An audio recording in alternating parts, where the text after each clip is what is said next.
আল্লাহ তাআলা আমাদেরকে 12টি মাস দিয়েছেন, কোরআনে পাকে আল্লাহ তাআলা সেটা উল্লেখ করেছেন। এই 12টি মাস হিজরি মাস, আরবি মাস, যেগুলো আসলে অরিজিনালি আল্লাহ তাআলার কিতাবের মধ্যে লাওহে মাহফুজে লেখা আছে।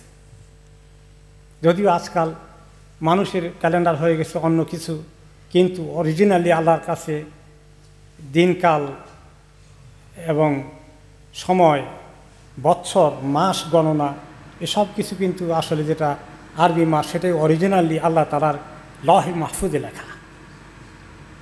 সেখান থেকেই আমাদের ধর্মীয় বিষয়গুলোকে আমরা পালন করি।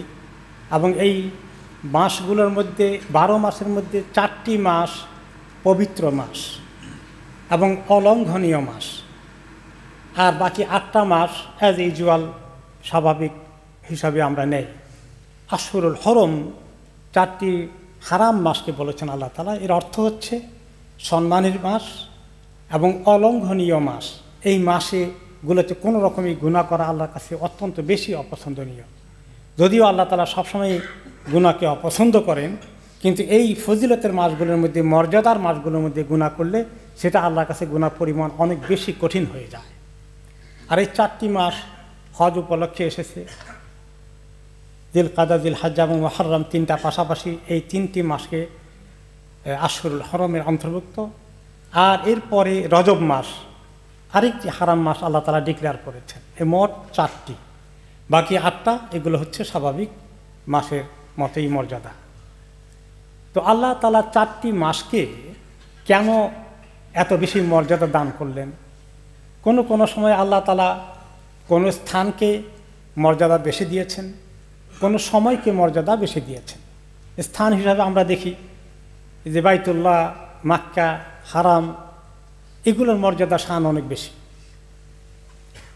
আবার সময় হিসেবে আমরা দেখি যে সব সময়ই আল্লাহ তাআলা চান যে আমরা গুনাহ না করি এবং আল্লাহর ইবাদতে থাকি। কিন্তু কোনো সময়কে আল্লাহ তাআলা বেশি ফজিলতের দিয়েছেন, বেশি গুরুত্ব দিয়েছেন। ওই সময় ফজিলতের সুযোগটাকে কাজে লাগানো, বেশি ইবাদত করা, আর ওই সময় গুনাহ থেকে দূরে থাকা তিনি যথেষ্ট গুরুত্ব দিয়েছেন। সময়ের মধ্যে আমরা রমাদান মাস আছে, সময়ের দিক থেকে অত্যন্ত পবিত্র। লাইলাতুল কদর আছে, জুমার দিন আছে, শুক্রবারের দিন, জুমার দিন আসর থেকে মাগরিব, এই সমস্ত বিশেষ কিছু সময় আল্লাহ তাআলা আমাদেরকে দিয়েছেন। জিলহজ মাসের প্রথম 10 দিনের কথা বলেছেন। এভাবে কোনো জায়গায় সময়, কোনো সময় আবার সময়কে উল্লেখ করে আল্লাহ তাআলা এগুলাকে অতিরিক্ত মর্যাদা দান করেছেন দুটো কাজের জন্য। একটা হচ্ছে যে এই সময় যে ইবাদতগুলো আছে, বেশি করে ইবাদতে মনোযোগী হওয়া, আর ওই গুরুত্বপূর্ণ সম্মানের সময়ে যেন এমন কোনো অপরাধ না করি যেগুলো আল্লাহ তাআলা আমাদের কাছে গুনাহ হিসাবে এবং আমাদের অপরাধ হিসাবে নেবেন। এই জাতীয় অন্যায়, নাফরমানি, গুনার কাছ থেকে বিরত থাকা।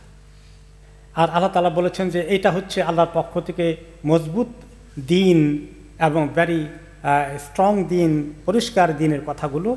এবং তোমরা ওই সময়গুলোর মধ্যে নিজেদের উপরে কোনো জুলুম করো না। তো নিজেদের উপরে জুলুম করা নিষেধ সবসময়, কোনো সময় জুলুম করা হালাল নয়। কিন্তু এই 4টি মাসের মধ্যে কেউ যেন জুলুম না করে। কেউ বলবেন রমাদান মাস তো আরও ফজিলতের মাস, কিন্তু সেটাকে আল্লাহ তাআলা 4 মাসের ওই লিস্টের মধ্যে ঢুকান নেই, সেটা আলাদা একটি মর্যাদা স্পেশালি এসেছে। তো যে কোনো সময় মিথ্যা কথা গুনাহ, যে কোনো সময় হারামের দিকে যাওয়া গুনাহ। কিন্তু এই 4টি মাসের ফজিলত যেগুলো হারাম মাস করেছেন আল্লাহ তাআলা, নাম দিয়েছেন হারাম। যেভাবে মসজিদুল হারাম, সেখানে গুনাহ করা অনেক শক্ত গুনাহ হয়ে যায়।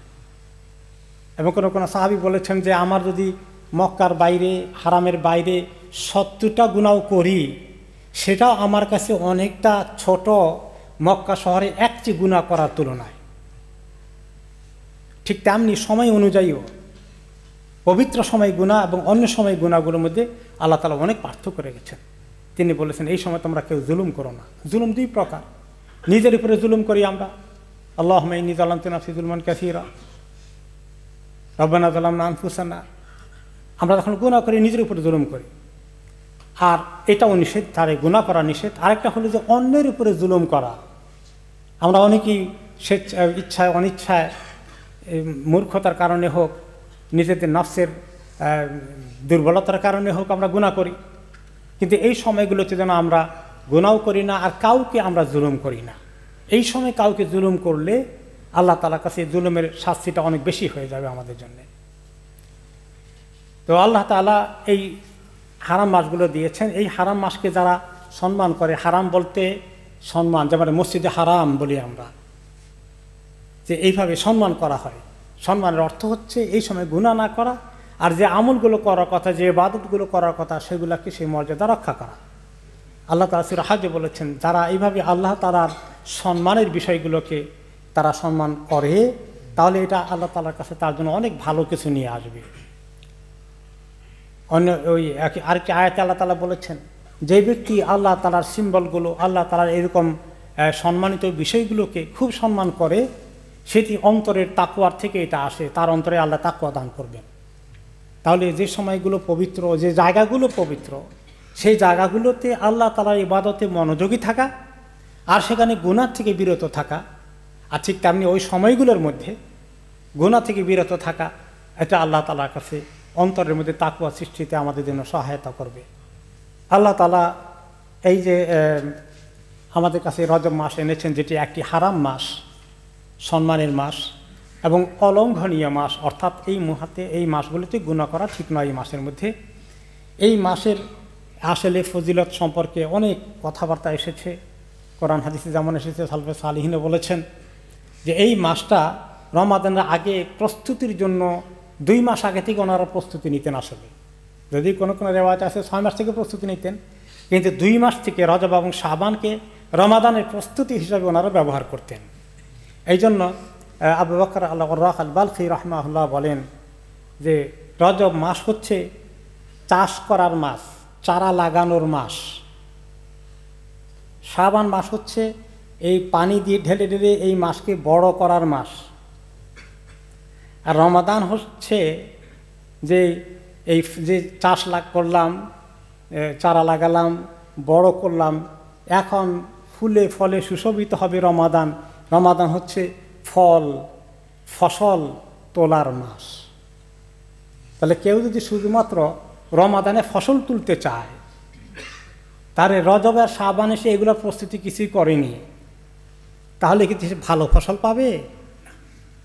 তাহলে ভালো ফসল পাওয়ার জন্যে, রমাদানে ভালো আমল করার জন্য যারা শুধু রমাদানের অপেক্ষায় থাকি, তার আগে প্রস্তুতি নেই না, তাদের জন্য লেট হয়ে যাবে, তারা ভালো কিছু পাবে না। সালফে সালিহিন আরেকটি উদাহরণ দিয়েছেন যে রজব মাস হচ্ছে বাতাসের মতো। বাতাসের পরেই মেঘ আসে, তো এই রজব মাস হচ্ছে বাতাসের মাস, শাবান মাস হচ্ছে মেঘের মাস।